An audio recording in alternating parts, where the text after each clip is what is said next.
Moussa Cissé, inspecteur départemental des sports et directeur technique régional de Thiès en football. Bonjour.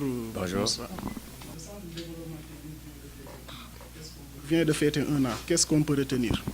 Une grande évolution par rapport aux ambitions de départ, parce que notre objectif c'était de travailler sur 3 ans pour pouvoir mettre en place une structure. Aujourd'hui, du point de vue administratif, nous avons réussi un grand pas. Du point de vue de la médiatisation, nous avons fait un grand pas aussi. C'est un centre qui est connu et reconnu au niveau des structures étatiques, le ministère, la préfecture, les inspections, mais aussi au niveau des autres régions. Nous avons fait le 3e camp et nous avons voulu l'ouvrir aux autres pour faire une évaluation. Et cette évaluation nous a permis d'inviter de grands centres. Si ces centres-là ont accepté aujourd'hui de venir, un centre comme Djambar, un centre comme Génération Foot, un centre comme Dar Academy, ont accepté de venir partager avec nous, c'est quelque part qu'il y a une reconnaissance par rapport à ce que nous sommes en train de faire.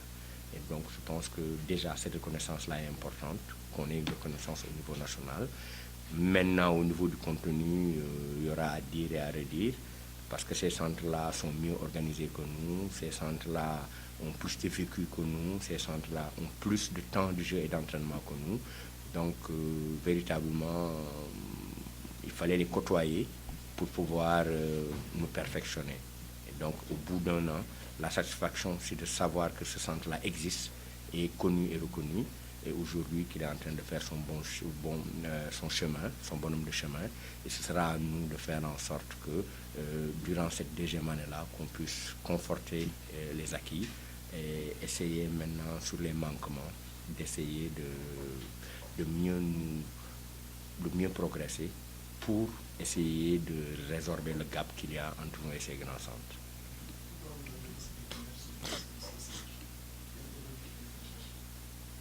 L'objectif, c'est déjà une prise en charge de nos jeunes, de notre élite jeune.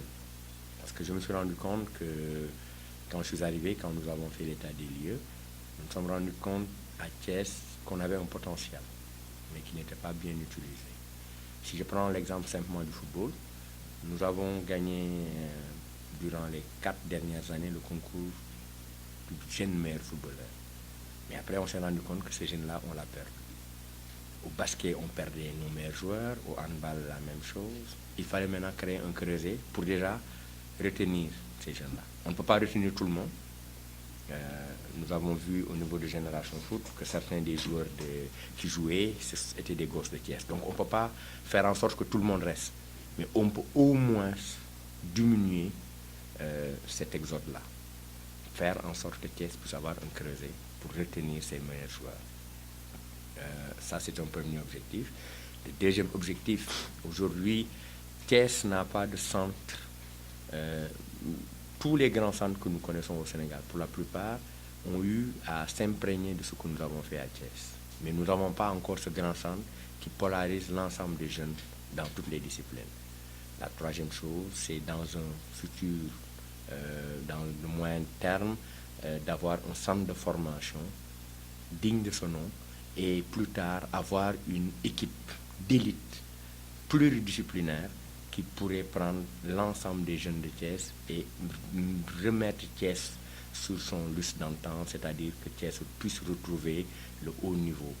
Parce que nous avons du potentiel, nous avons l'encadrement, les encadreurs qu'il faut, nous avons l'organisation qu'il faut. Le reste, c'était d'unir les gens autour d'un même projet. Et c'est pourquoi j'ai pensé rassembler toutes les disciplines. C'est cette discipline-là dans ce projet qu'est le Centre départemental de développement technique de Thiès. Oui, mais en étant plus large, eux, c'est des centres de football. Nous voulons un centre pluridisciplinaire pour prendre en charge l'ensemble des autres disciplines. Et ce qui fait qu'il y a certaines disciplines qui sont plus en avance que les autres. Et cela permettrait aujourd'hui de réserver le gap qu'il y a entre les différentes disciplines et de permettre à toutes les disciplines de pouvoir émerger et qu'on puisse avoir une élite qui va après être dans les clubs. Ceux qui ne seront pas dans le club d'élite pourront être dans les clubs satellites pour permettre au sport thiessois en général de pouvoir être sur les rails, de revenir au haut niveau et de faire des performances dans la durée.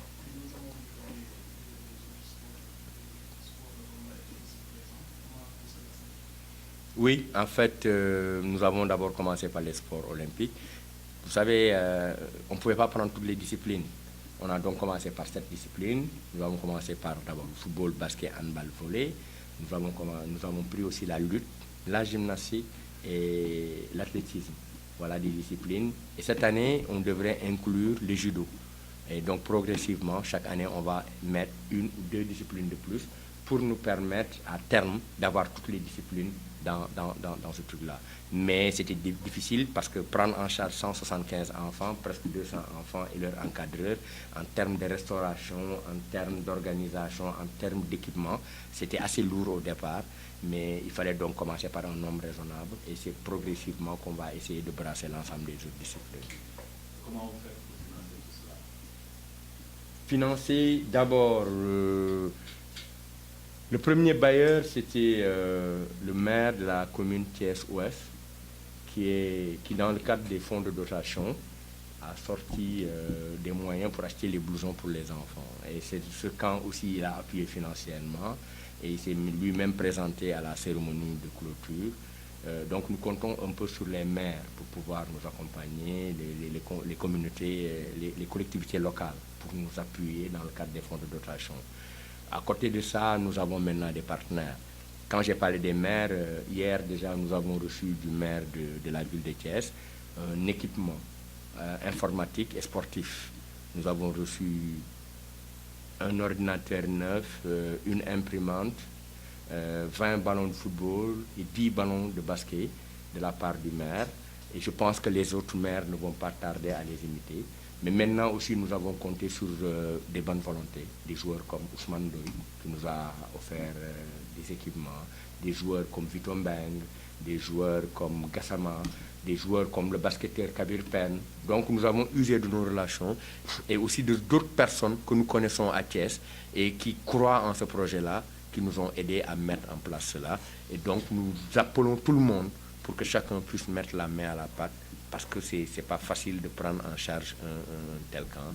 Et aujourd'hui, ces gens-là nous appuient et nous les remercions. Et nous remercions tous les Thiessois. Mais nous remercions surtout les éducateurs que nous avons, qui sont des bénévoles et qui ne demandent rien pour faire ça. Parce que s'ils avaient demandé de l'argent en contrepartie, c'était très, très difficile. Mais aujourd'hui, ils le font de manière bénévole. Et nous allons essayer aussi, eux, de les accompagner dans le futur en prenant en charge leurs préoccupations financières, mais aussi en les aidant dans le cadre de la formation continue pour qu'ils puissent avoir les diplômes qu'ils requis pour pouvoir mieux encadrer ces jeunes-là. On a vu la sélection régionale a fait une bonne participation à Saint-Louis.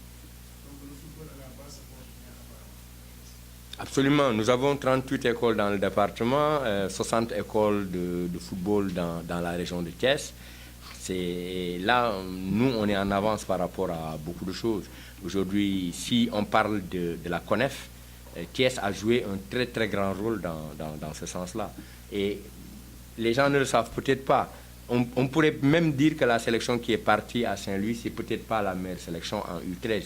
Parce qu'au moment où les gosses partaient, il y a une vingtaine de gosses qui étaient ici à Thiès et une autre sélection U13 qui était au même moment à Bignona. Ça veut dire aujourd'hui, on a une soixantaine de joueurs qui ont pratiqué le football de haut niveau à ce moment-là. Et je pense qu'aujourd'hui, en les accompagnant dans le futur, on pourra avoir vraiment de grands joueurs bien formés qui vont faire de la compétition à ce niveau. On l'a vu avec Diambar et Génération Foot, les gens ont plus d'entraînement et ont plus de compétition que nous. Et ça s'est ressenti tout de suite. Donc si on leur permet d'avoir ces plateaux-là dans les autres régions, je pense que ce sera une bonne chose. Mais je pense qu'aujourd'hui, on a gagné quelque chose. Déjà, le centre est déjà invité au mois de mai pour participer au même tournoi à Saint-Louis. Après, c'est le mois de mai. Le mois de juin, on sera à Diambar pour jouer le même tournoi. Et au mois de juillet, on sera à Génération Foot. Ça permettra à nos jeunes de se frotter à ces jeunes-là, donc d'avoir de la compétition pour pouvoir mieux progresser. Et donc, comme vous le dites, le sport se porte bien au niveau des jeunes et dans toutes les disciplines, au basket Au basket, les jeunes ont joué un tournoi NBA durant 1 mois. Et au niveau du handball, Bouba Sissé a organisé un tournoi pendant 1 mois aussi. Donc au niveau des jeunes, il y a une bonne compétition. Et nul doute que dans les 4-5 prochaines années, on verra un impact positif sur le sport thiessois. Pour cette année, dans la région de on est que les clubs thiessois se rapprochent Ce ne sont pas les seuls clubs. Parce que dans la même poule, nous avons le SNEPS qui est leader, mais le deuxième club, c'est Thiès FC. Ça veut dire que nos 2 clubs sont devant. Même le Rail qui a perdu son dernier match était dans une bonne dynamique pour avoir joué 5 matchs sans faire de défaite. Dans l'autre poule, c'est Walidan, c'est Amitié, et qui sont encore en tête. Ça veut dire aujourd'hui que nos clubs ont compris qu'il faut se professionnaliser pour travailler. Et les gens l'ont fait, les gens ont mis beaucoup de moyens, les gens sont en train de faire un très très bon championnat. Maintenant, à la fin, si ce sont nos 2 équipes qui sont devant, ce sera bien pour le football thiessois et faire en sorte que Africa Promo Foot puisse rester en Ligue 2. On aura 3 équipes de Ligue 2 et donc dans 1 an, dans 2 ans, on pourra voir 1 ou 2 de nos équipes en Ligue 1. En ce moment-là, nos stades seront prêts. Le stade Lat Dior sera prêt, sera livré. Le stade Maniang Soumaré sera gazonné, le ministre l'a affirmé. On aura les infrastructures, on aura des équipes de qualité, on aura des jeunes formés et bien formés à Thiès, mais ce sera tout bénéfice pour le football thiessois. Tout le plaisir pour moi. Merci. Merci.